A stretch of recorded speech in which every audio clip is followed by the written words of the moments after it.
I'm Doug Reeves with frequently asked questions from San Bernardino educators about effective grading practices. Here's one that came from a colleague of yours, and I really enjoyed this conversation because he said, I've heard you talk about different types of assessment, but what if there is no other type of assessment? You either can balance the equation or you can't. You can either do the lab or you can't.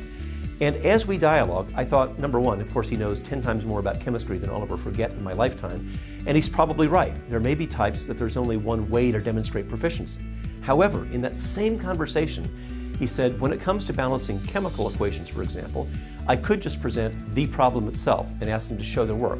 They do or they don't. Or, he said, maybe I could break it down.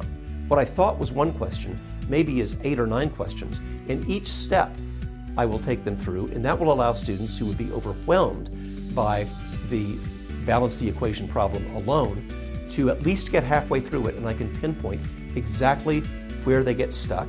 Conversely, if I have students who like to jump to the end but really don't know the procedures for accurate solving of the problem, I can make them focus on getting the procedures as well as the final answer right.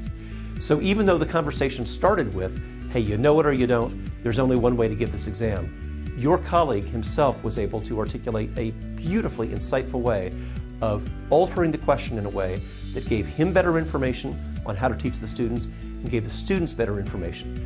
So I don't have any magic tricks here, but I will tell you this. A test is not the only way for students to show what they know.